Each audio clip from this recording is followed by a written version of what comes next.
if you try to apply the same quality adjustment just at the same rate to the bits that are not already quality adjusted, then you'd get a much bigger increase in public service productivity. But I think this is already telling you that this is quite a complicated concept to get your head around. Because if you think about health, for example, many things affect health outcomes. People's diet and the way that that's shaped by the whole food production system, for example, the amount of salt and sugar that go into the processed foods that we eat, people's access to affordable fresh fruits and vegetables. Air quality has a very significant impact on people's health. The quality of their housing, their access to green space. So all of these environmental factors really make a big difference to health outcomes, and similarly for lots of other public services. So it's very hard just to define which part of those outcomes you think you can attribute to public service in itself. And also they interact together, obviously. People who've received a better education will understand better what kinds of foods will be nutritious, they will have better housing, they'll have better access to the kinds of stores where they can buy those healthier foods. If you look at the difference among different public services, they're quite different. Health has been improving its productivity on this measure over time, and the pale blue line, its prisons and other parts of the criminal justice system have been seeing declining productivity over time. So we'd also want to understand the different drivers between these very different services. So that's a sort of whistle-stop tour of the data behind this. And so I just want to end with some reflections about what it is we ought to be thinking about in the light of the pandemic, and also if we're thinking about long-term productivity gains in the economy. You know, it's clear post-COVID-19 that measured productivity in the health service is going to fall, which seems bizarre when you think about the absolutely heroic efforts of the staff in the health service, but also the way that the NHS has so rapidly reconfigured itself to deal with this pandemic. And this is because the outcomes, sadly, are going to be really badly affected by the pandemic itself and its effect on people, and also by the non-provision of health services as a result, other health services as a result of that. But this doesn't seem like a very useful kind of conclusion if we're going to get a measured fall and we can see what the service has been coping with and how it's responded to it. Education productivity might also decline. We won't know for some time what the outcome effects are. And it's much harder now to measure the inputs into education without being able to track in detail what classes are being provided online and which pupils are using them. So I think this current episode forces us to think about what really counts as productivity when there isn't a physical product. Are we thinking about the kind of process efficiency in an engineering sense that, that engineers might think of if you say productivity to them? So we might then look at waiting lists, or how easily can people get the blood tests that they need, to stick with the health example. But importantly, how are we also thinking about the quality of the service that's being provided? How do we take account of all of those other factors that affect the outcomes for which public services are relevant? And how do they interact with each other? What difference can we say that each public service actually makes to individuals' outcomes? What do we know about access and the distributional effects of provision of public services after more than a decade of austerity, where they have clearly retreated more in some areas than in others? And how do we learn from the big changes that have taken place in delivery during the pandemic? What's been good about that? What can we save out of it? And use that to drive forward better public services for the long term. So I think these are quite foundational questions, and we need to improve the data. We need to a lot more research. And some of these are quite new questions as well, thinking about the interaction between the public and the private and different public services. So that's me setting the scene, and I am now going to hand over. Thanks very much, Jim. Thanks, Diane. Hi. Just would other members of the panel like to come back briefly at this stage on those opening comments from Diane? Andy, Diane, Donna, do you have some comments?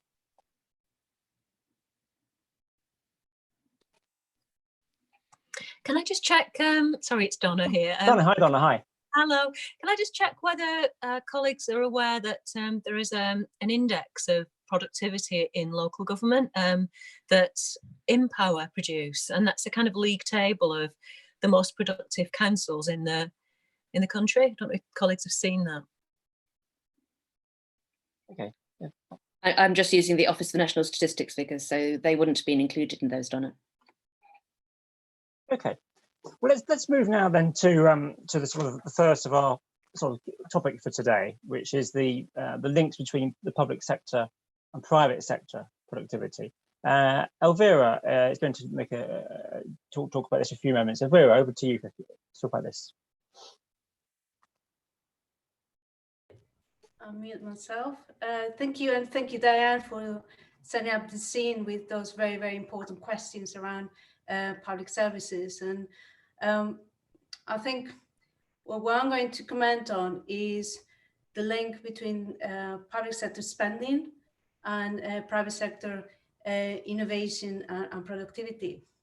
So we know that innovation and investment in research and development is a key driver of productivity, and where I think we haven't spent too much attention on is the aspect of how the public sector, through the delivery of public services, can influence the demand for innovation. I think there's a lot of emphasis on the supply side of things and how we generate more knowledge, how we improve skills and so on. But I think the role of the public sector in influencing the demand for innovation, I think is a little bit kind of neglected, particularly when, I mean, you mentioned the role, kind of the wealth of services they provide, and we have done some work on public procurement of innovation. And the important thing here to note is that this accounts for around £270 billion a year that the public sector purchases in terms of services, goods, and works, and particularly services, as you rightly point out. So this can have a very big impact on private sector productivity and innovation. So through public procurement of these services, the size, it can influence the size of the market, therefore kind of pulling innovation in the private sector, provide an incentive to invest. It can also change if you like, the sophistication of this demand, so the public sector can influence whether it wants more innovation and technological content in the products and services that it provides, whether they can be more sustainable or maybe have criteria for more ethical or responsible practices around conditions of the workplace. So by doing so, it can influence the direction of innovation and have innovation that is more socially and sustainably relevant, for instance. So it can change the size, it can change the direction of innovation, and also it can act as kind of lead user for certain practices, certain processes, and certain kind of technologies as they developed, so to demonstrate that they work. So it can be quite a powerful kind of force for productivity. I think in the UK, this has been acknowledged for a long time, and there is a program for public procurement of innovation, which is called the SBRI. It links kind of small innovative firms with public sector departments that might be looking for innovative solutions to their services, to the public sector services. But it's quite small, I think, especially if you compare it to the US one that is modeled on. And I think we need to go beyond that and kind of seize or make further use of the kind of power of purchase of the public sector in changing, in kind of driving productivity and economic development. And I think it could be used a lot more effectively to promote upskilling, to promote better practices, and to build local supply chains. I think in the last few years, particularly with austerity, and there's been a drive to go for, you like, the lower cost, kind of masquerading as best value, and procurement has been more and more centralized, more and more aggregated, and the consequence of that is that contracting with larger firms, a small pot of large firms has increased, and contracting with smaller firms and the voluntary sector has stalled or actually decreased in relative terms. And this is not good for the SME sector, of course, but also for the local economies where they're based. And we know, of course, that this is not good for resilience of supply chains in terms of the public sector being dependent on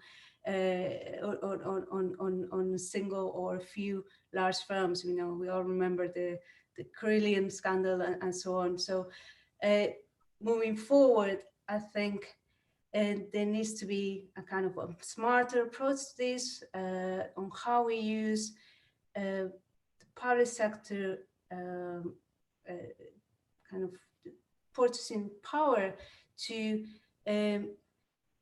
change productivity, to shift innovation in a particular direction that is kind of more that increases the resilience of the local economy.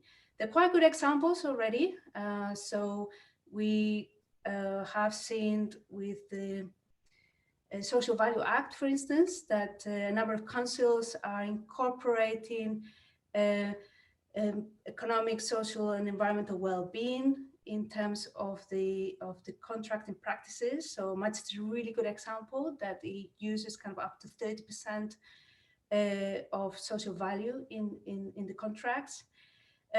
Preston, of course, is also a good example, which is used kind of public procurement as part of a broader community wealth building agenda. It has tried to build supply chains and the kind of manufacturing base. They have, for instance, a project around procurement of drones for emergency services using the kind of local strength in aerospace and the research for the local university. So kind of linking the demand side kind of the public sector needs with kind of linking that to create opportunities on the supply base and local supply chains, I think is really important. So I think I'll leave it here for now. I'll look forward to questions. Yeah, Elvira, I was just going to ask, I mean, in terms you mentioned there, the small firms and the voluntary sector perhaps not getting maybe engaged enough. I mean, this is something that's been talked about for many years, isn't it? I mean, what other particular things you think that would help, help facilitate more of the working with the, with the public sector from your own research? What are the particular things you've been looking at? I think there's too much emphasis on kind of concentrated contracts and kind of large-scale contracts, and that might not be, that's not always good value. We know that, and that kind of addressing other criteria, building other criteria in words can increase opportunities for small firms. The other thing is to, as part of kind of an industrial strategy, to support and strengthen kind of local supply chains so they can make better opportunities, they can have great opportunities to bid for contracts, to work with the public sector. So I think kind of working on the demand side and the supply side. On the demand side, you say, well, actually, low price is not always good. And efficiency is not always good. You still look at other criteria, and working with the supply side and local supply chain to build capacity, so they can address those needs. I think both sides are important. I'm glad you mentioned the industrial strategy, because obviously that's something that I think Diane and Andy were both been very, very involved with the last few years. Diane, would you want to come back on that point there, in terms of actually more local supply? That's something I'm sure you've done a lot of work on yourself, haven't you?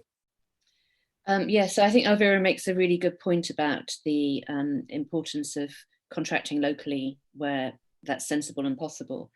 And what we discovered in the Industrial Strategy Commission that Manchester and Sheffield ran a while ago, and Andy was another member of, was that actually that ability to procure in the public sector was one of the issues. That often the people doing this, they're quite junior, relatively speaking, they're quite focused on cutting costs as much as possible, and they don't have the either authority or know-how to make strategic decisions about commissioning certain kinds of innovation, for example. Andy, do you want to come in on that point?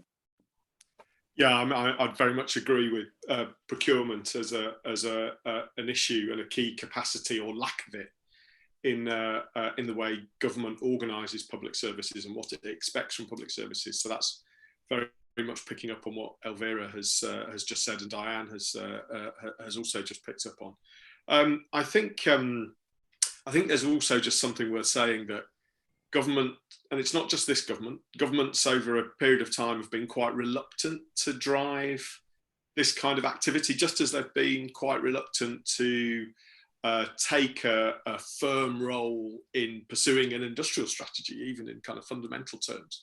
So not only is there a capacity problem, there's a kind of philosophy problem in how much they should do this, and how much they should pursue other objectives in order to do this. So, for a lot of us, I think, this feels like a no-brainer that of course government should be doing this, but we underestimate how resistant governments of several different types have been in doing precisely this kind of stuff.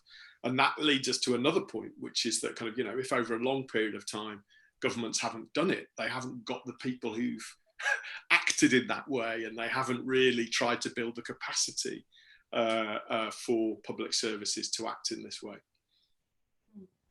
Okay. If I can add to that as well. So you mentioned kind of lack of skills, lack of capacity, lack of incentives. So incentives go the other way in terms of cutting costs, especially kind of in the last 10 years of austerity.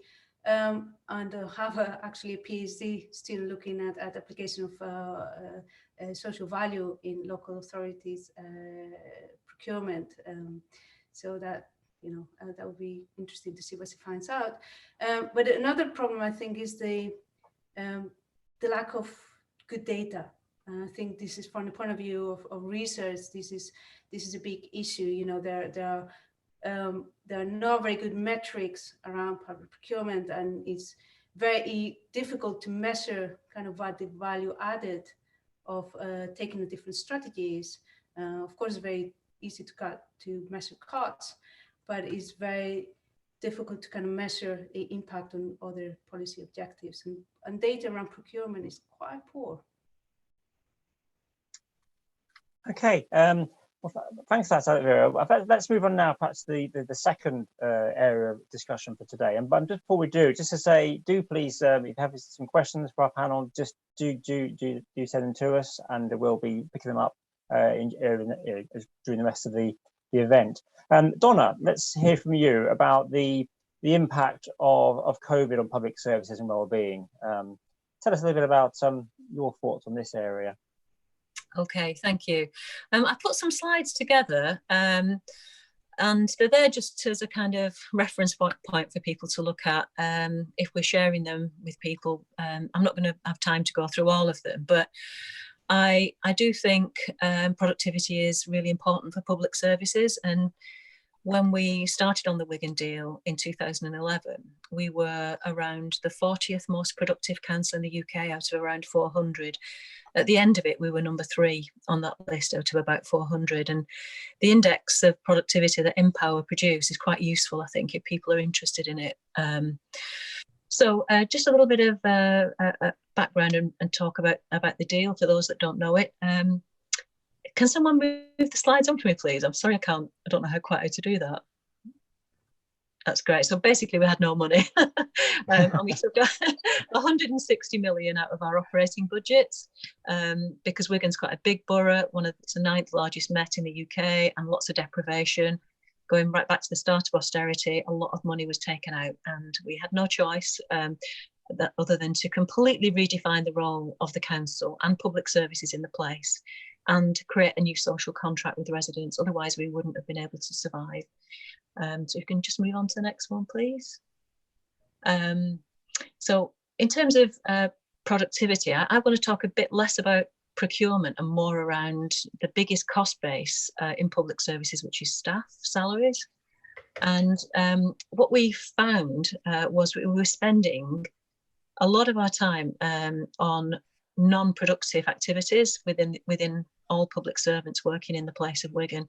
So we did an analysis. We used Hilary Cottam. I don't know if people have worked or read Radical Help. Really recommend it as an excellent read. And Hilary is a social entrepreneur. She's worked internationally, and she came in to help us work with a group of 25 families on a housing estate. And we found that we were spending upwards of £250,000 up to £500,000 per family per year on processing them, on going down blind alleys of assessment, referral, continually going around a revolving door programme, particularly in children's social care and adult social care. And you'll see in public services, you tend to have a certain population, number of families or individuals who take up a lot of your time and your productive time. But the way that we work with those families and those individuals is not productive at all. We approach it from a very centralised, top-down, punitive route. So basically, we turned that all on its head, and we changed the 80% of our time we were spending on processing the family into building a relationship with them, which had incredible outcomes. So it cost less in the end to give everyone a key worker and to try to build a relationship with them, work on prevention, work on diet, work on parenting skills, work on skills building with them. And we didn't just have that as a project. Because if you read Radical Help, one of the sad things is at the end of every one of Hilary's experiments, the commissioners decided not to recommission the project.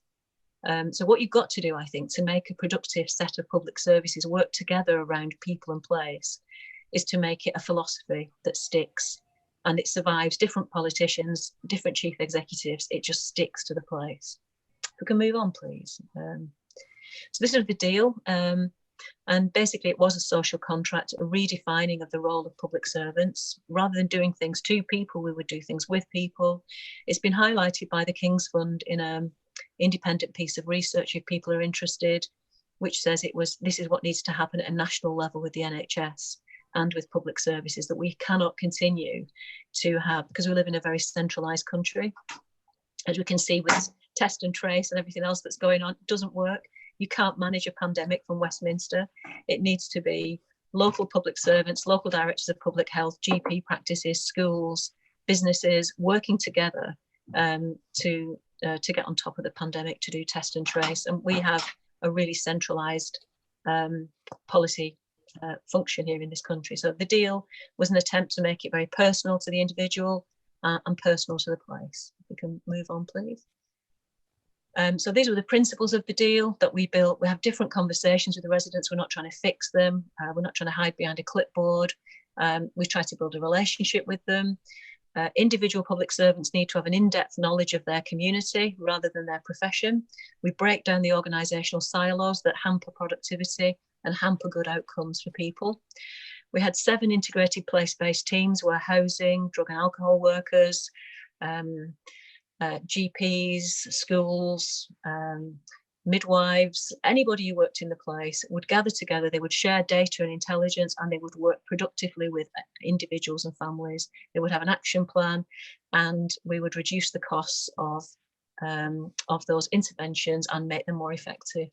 We would build on the assets of a person or a family or a place, rather than the deficit model that public services tend to operate on, which again doesn't, people don't want to engage with a troubled families programme, so we called it Confident Families to try to get people on board with it. We focused on attitude and behaviours, which again, private sector does more than the public sector. But we made it clear that when we were restructuring and reshaping the organisation, we only wanted people who were passionate about the place and passionate about communities. And we recruited and appointed people on that basis of being positive, accountable and courageous. We had to lose around 1,000 staff, but they were the people who could not demonstrate those. They may be very good technical planning officers or economic development officers or health visitors, but they didn't have that human connection that we needed. So we made those decisions based on attitude and behaviour. And we gave our staff in those 7 integrated teams real freedom and permission to innovate. So they could use money in a different way.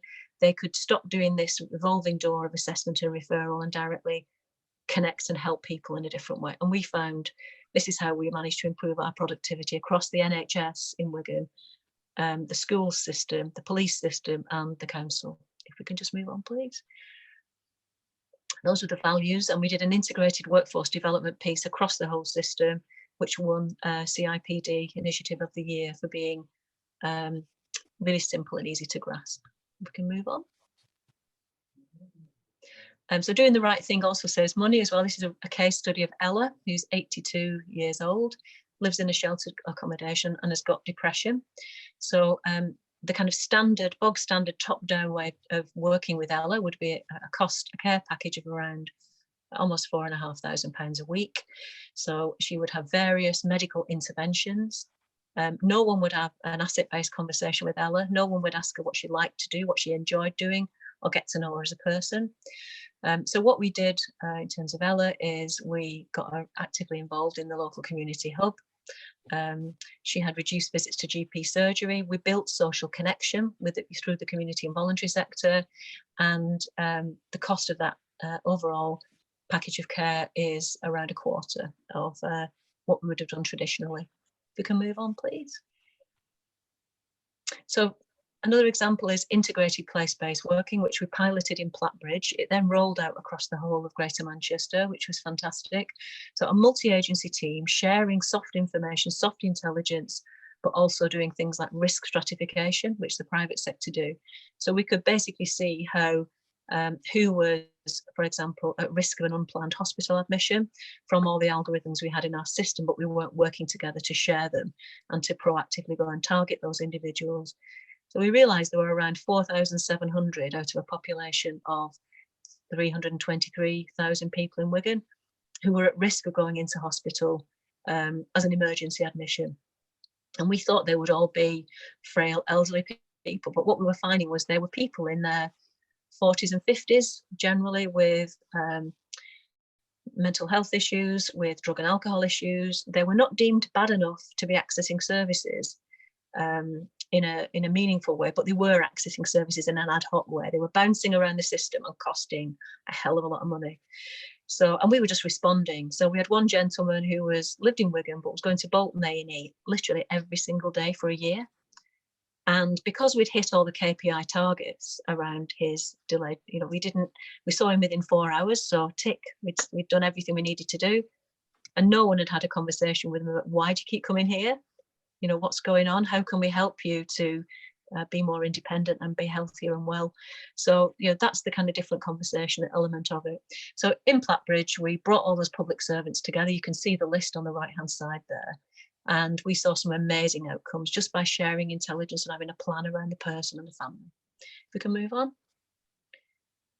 So the leadership bit, loads to do around leadership because the system doesn't help us to work as a system in a place. And this is for me where productivity falls down. And what we've seen with COVID is people have worked differently in the place because they've had to, and that's been brilliant.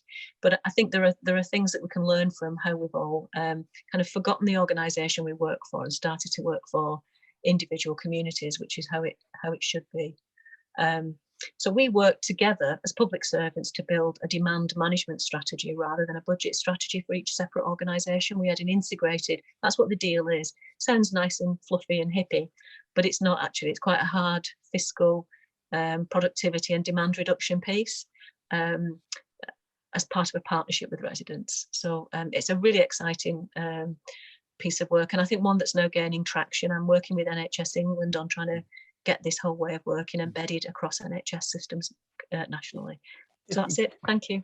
Thank you, Donna. You just beat me to it there, because I had a question there, which I think just before we open up the rest of the panel, was the relevance of the Wigan deal to today. You just mentioned there right at the end, I mean, I imagine there's an awful lot that we can all learn from that, from your own experience at Wigan right now. I mean, in terms of those things you mentioned there, if there were sort of one or two lessons to pick out, what would they be, do you think, for right now?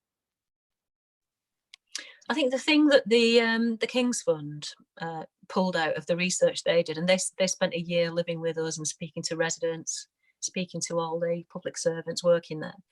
The one thing they singled out that made it different to other places was constancy of purpose.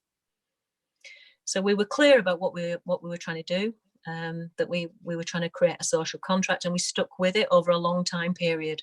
And I think what tends to happen with public service experiments and productivity exercises and best value and compulsory competitive tendering and all that stuff is it's a project and then it just goes away and something else comes along. Whereas when you're clear about your purpose and you're clear about what public servants are there to do in the place and you can stick with it, then people get it and they start to build trust. So I think it is that constancy of purpose. Okay.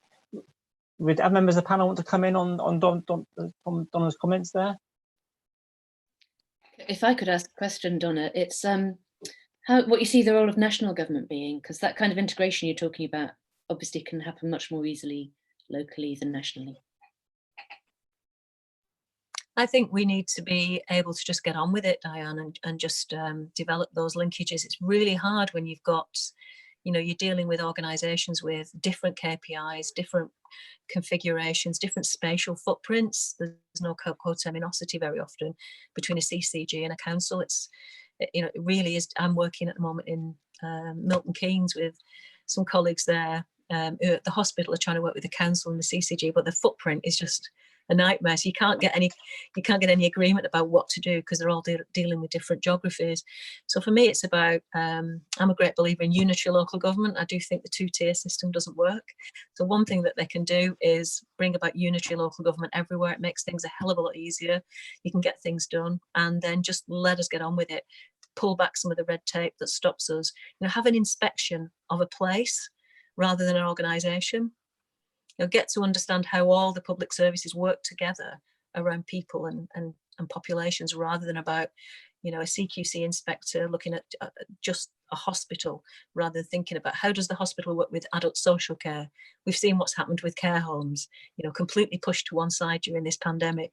We should be protecting people, not protecting the NHS. Okay, just before we turn to Andy's presentation, there's a question coming which I wanted to see if we could ask. Peter Miles, are you there, Peter? Can you hear me? Is he there? Okay, I'm going to ask a question for him because I definitely can pick him up. No, okay. Peter's just asking that the whole notion of productivity feels out of place in a health and care context. He says he realizes it's part of the current industrial paradigm, but perhaps it constrains us to an inappropriate way of thinking. I thought that was quite an interesting point because productivity is sort of in your own mind. You think of, I don't know, you think of cost savings or whatever, I don't know. But Donna, that sort of, what do you think about that? The notion of productivity in the health and care context. I think it's great because we spend so much of our productive time on the wrong things. So as long as productivity is linked with outcomes, because you can be really productive but achieve really crap results. So I think it's got to be. I think it's got to be linked to outcomes, and how people feel about living in the place and the health and well-being outcomes for a place. So one of the things we were really, really pleased about in Wigan was we managed to add, as well as saving all that money, we managed to add 7 years of healthy life expectancy in the most deprived wards because we were focused on prevention. And that's, that is, so productivity needs to be related back to outcomes as well. Okay, well, let's hand over now to Andy. He's going to talk about how we can improve public services to boost well-being and prosperity. Andy, over to you. Okay, thanks. Yes. Following on really from what we've talked about already and what lots of people have mentioned, it's always a bit tricky going last because you think I'll prepare something and it might already get covered. No, you don't need preparation, Andy. Come on. Yeah, good job. I've got two main points that I think I want to make in the next few minutes, and hopefully they're helpful ones. One of them, the second one, picks up on Peter's question about productivity, but I'll come back to that in a second. So the two main points. The first one I want to make is about institutions and public services, and it's about this government and its attitude to institutions. I think we forget this government is still only a few months old. It's come to this crisis with an agenda that is very, very kind of barely formed.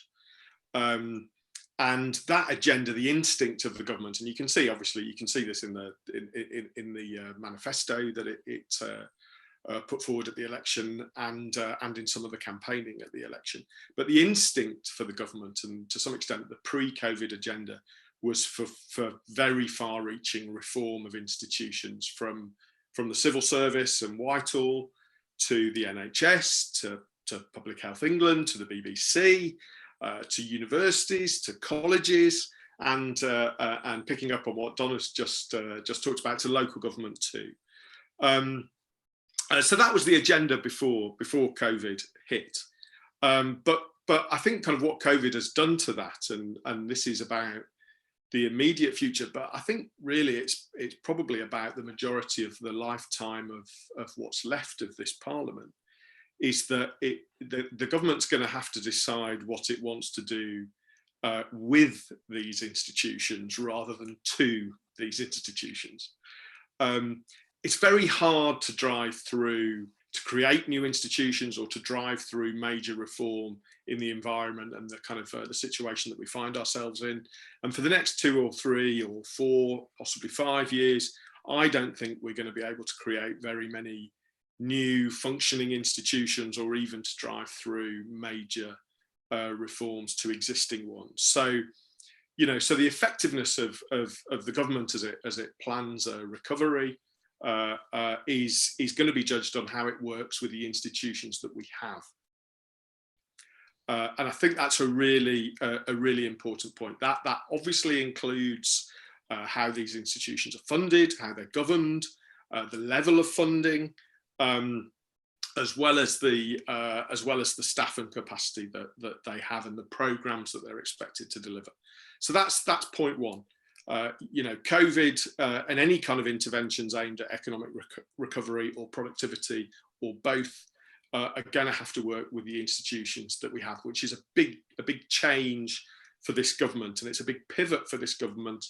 And I'm not entirely sure that the government fully appreciate that yet.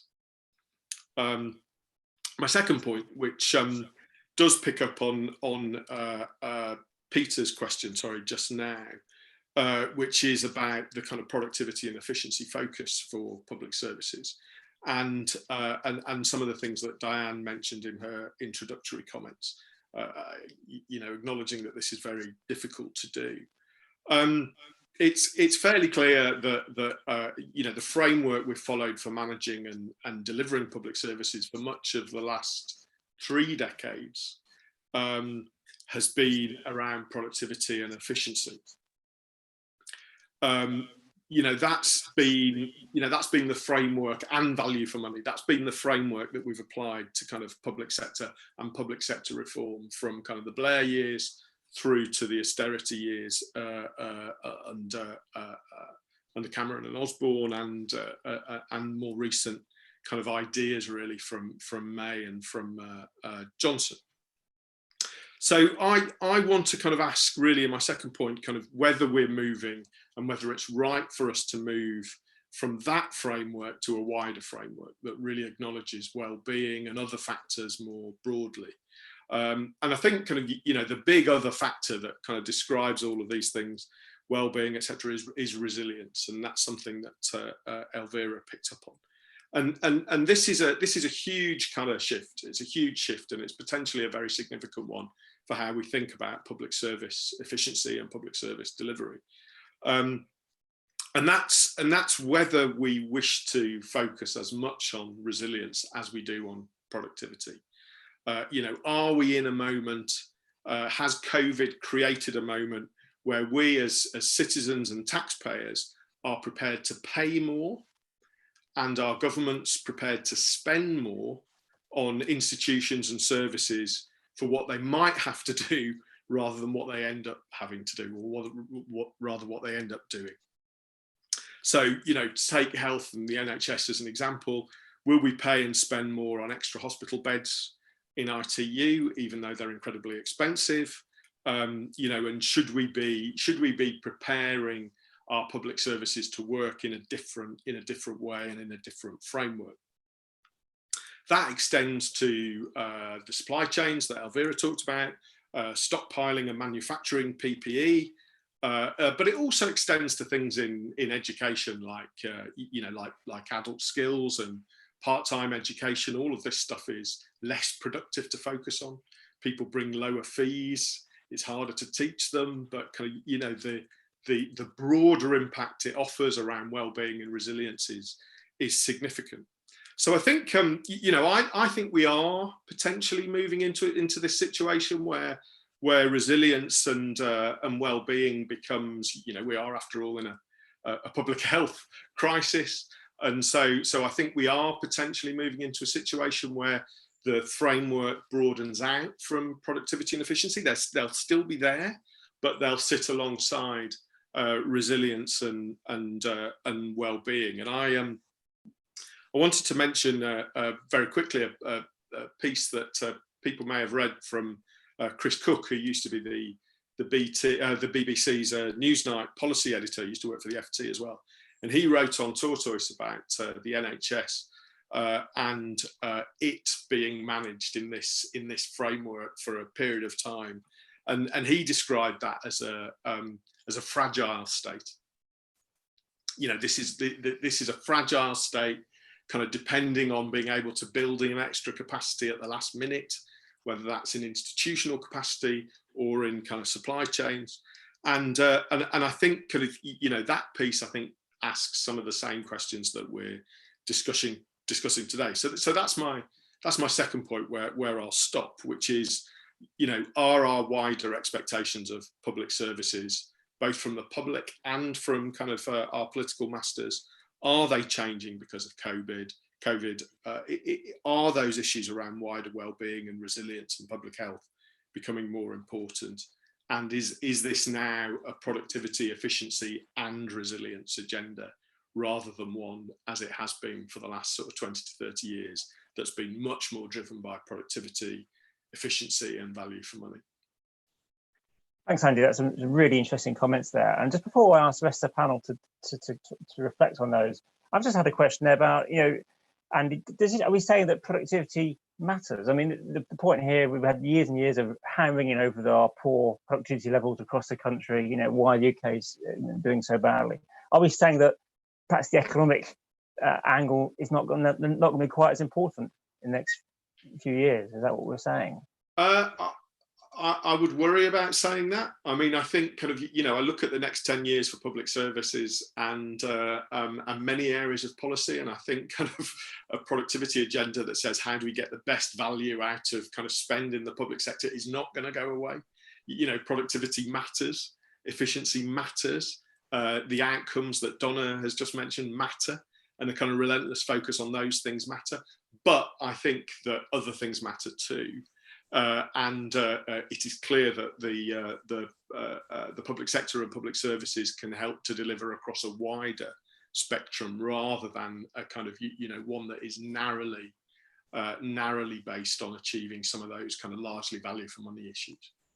Okay, I'm just conscious of time, and I'm going to ask each of our three other panelists to come back on Andy's comments. So who'd like to go first? Actually, I'll just say, Donna, do you want to come back on that first? Yeah, I really agree. I think the agenda, I think, of productivity and resilience, you can actually combine them, because I think if you are productive, you tend, and you're focusing on the right things, you can have a symbiotic relationship between the two. I think what I've found is the national inspection regime, you know, CQC, Ofsted, you know, it's just so narrow, and that is, you know, we spend a lot of time worrying about the next inspection, and, you know, not so much about productivity, to be honest, more around the next inspection and surviving in that financial year seems to be what occupies the NHS body I chair and the council that I used to work for. So, you know, I think it you know, having integrated place-based budgets might be an answer, so you can test the productivity of the whole system. Okay, Elvira, can you, what are your thoughts on Andy's comments there?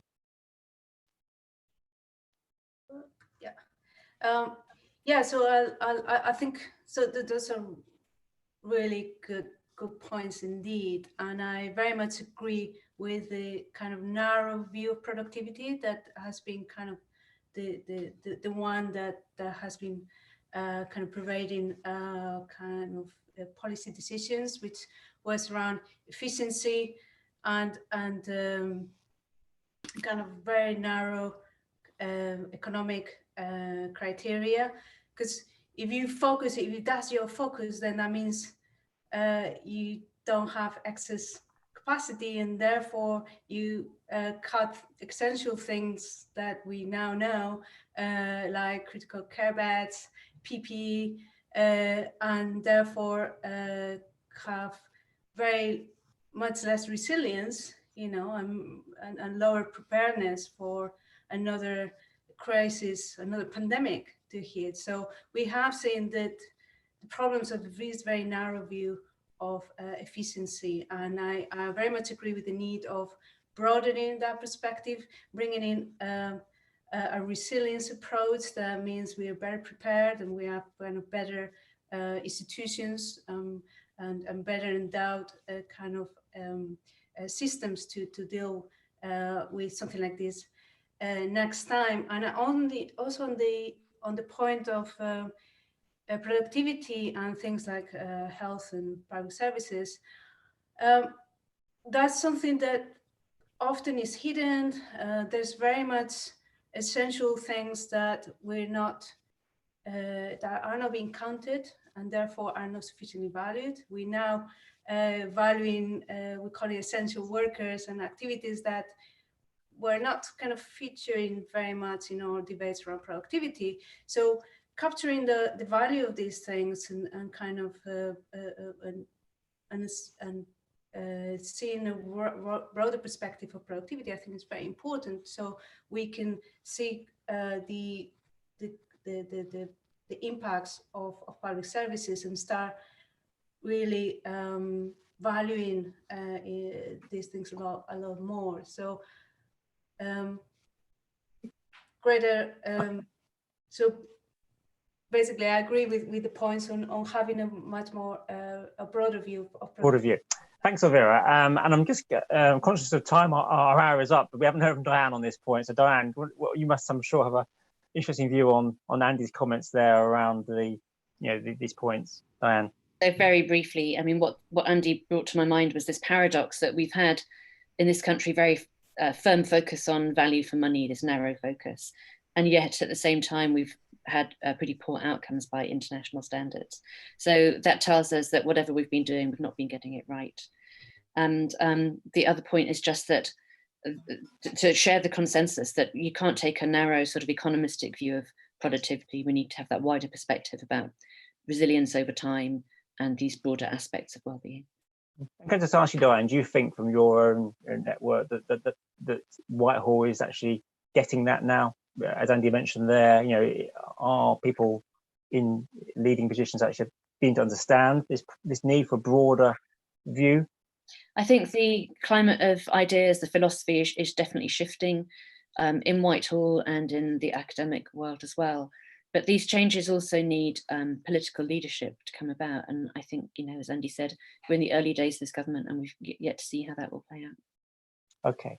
Thank you, Diane. And well, our hour is up, and unfortunately, we've run out of time to sort of take questions. But I think you'll agree that we had an excellent panel today. You had lots of really interesting things to say. So I think it was important that we made sure we gave gave super voice to all our panelists today.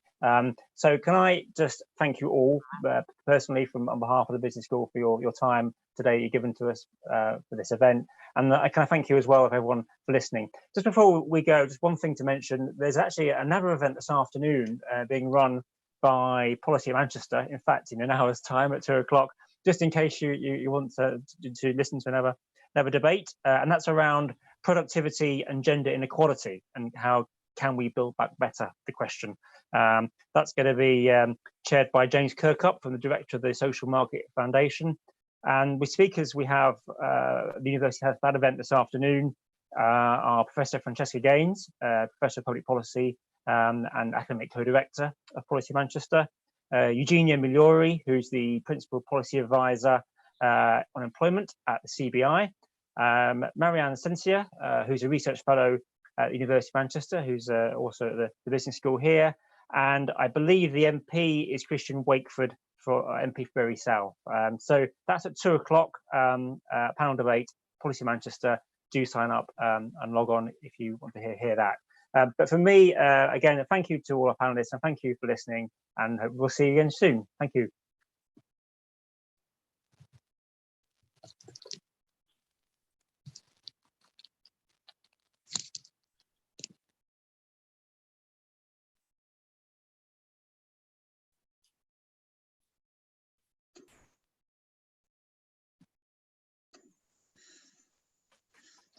Cheers, guys. Is that all right? Yeah, I thought it was good. Yeah. It was great. Yeah, thanks everyone. I was getting more questions coming through in the chat, but yeah, the discussion between panelists was good. Yeah, I think we would have battled with time anyway. Actually, if we had more questions, it might have been quite a squeeze. I was really trying to keep that, caught in our blocks. Otherwise, we might have run over. Yeah. So, but, yeah.